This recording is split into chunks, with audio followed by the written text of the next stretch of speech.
Hello दोस्तों, nimble notes में आपका स्वागत है। आज हम इतिहास एनसीईआरटी क्लास 7 की 7th चैप्टर क्षेत्रीय संस्कृतियों का निर्माण के इम्पोर्टेंट टॉपिक को अच्छे से समझेंगे। तो चलिए इस चैप्टर के बारे में कुछ महत्वपूर्ण बातें जानते हैं। इस अध्याय में हम कुछ खास किस्म के भोजन, वस्त्र, काव्य, नृत्य, संगीत और चित्रकला से संबंधित अस्तित्व के बारे में पढ़ेंगे।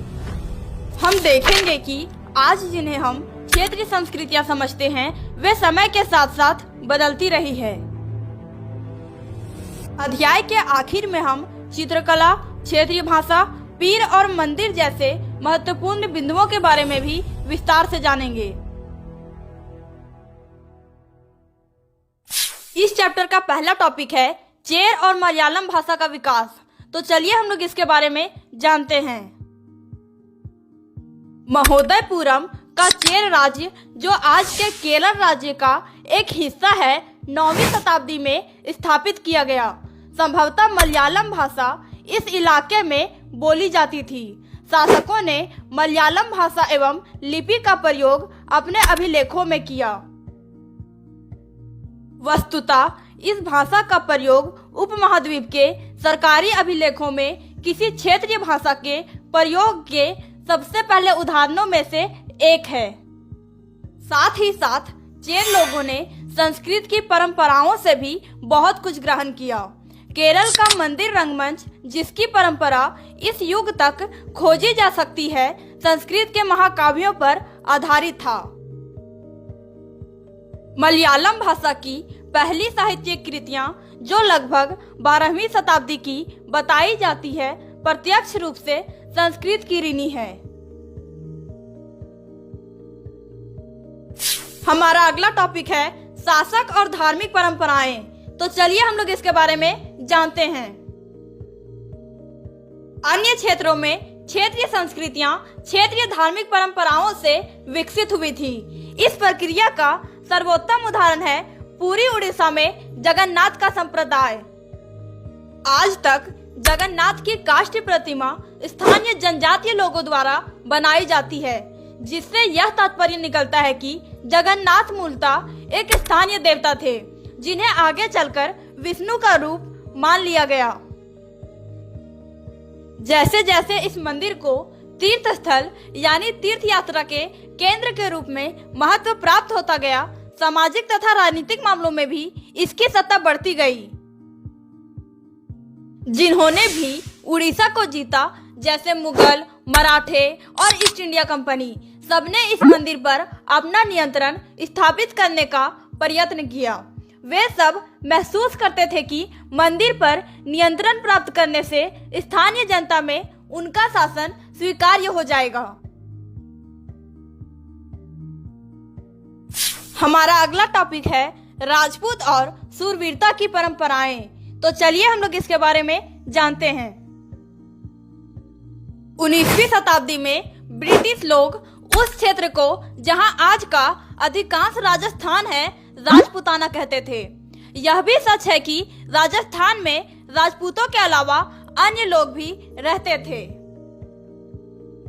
अक्सर यह माना जाता है कि राजपूतों ने राजस्थान को एक विशिष्ट संस्कृति प्रदान की। ये सांस्कृतिक परंपराएं वहां के शासकों के आदर्शों तथा अभिलाषाओं के साथ घनिष्ठता से जुड़ी हुई थी।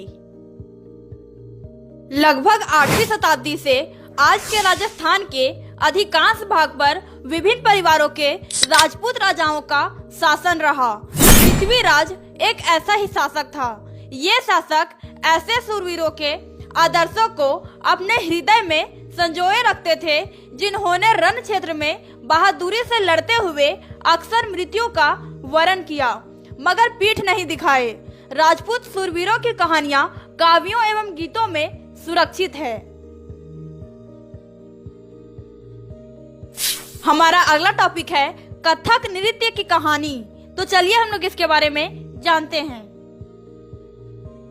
यदि शूरवीरता की परंपराएं भिन्न भिन्न रूपों में मिल सकती है, तो नृत्य के विषय में भी यही सच है। आइए नृत्य के एक रूप कथक के इतिहास को देखें। यह नृत्य शैली उत्तर भारत के अनेक भागों से जुड़ी है। कथक शब्द कथा शब्द से निकला है, जिसका प्रयोग संस्कृत तथा अन्य भाषाओं में कहानी के लिए किया जाता है।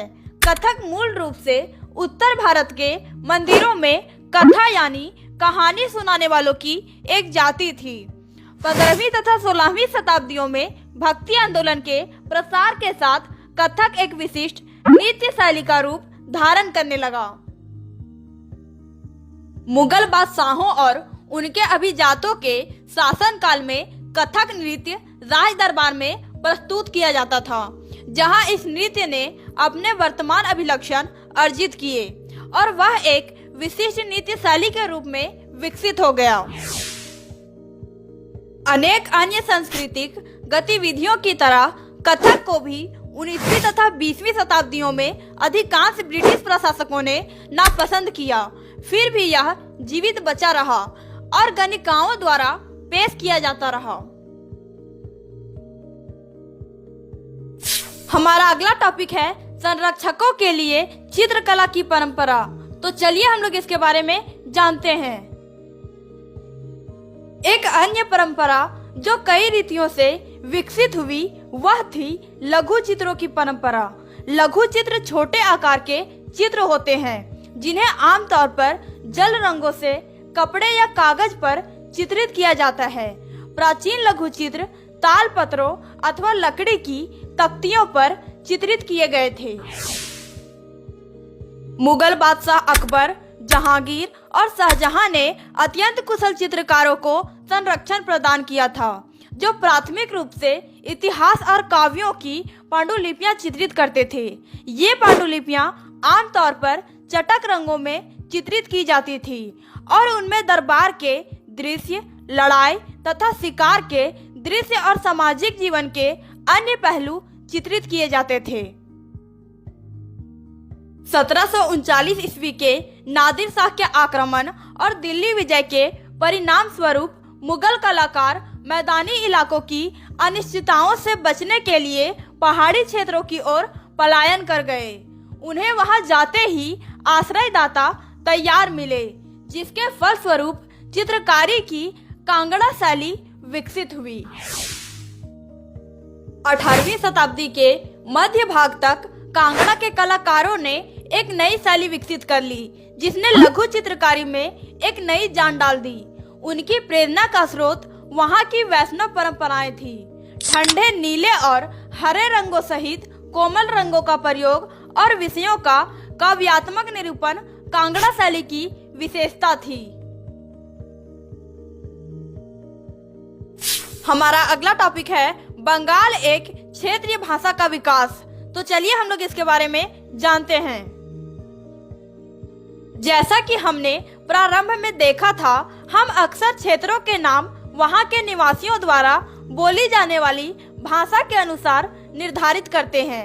इसलिए हम यह मान लेते हैं कि बंगाल में लोग हमेशा बंगाली ही बोलते थे।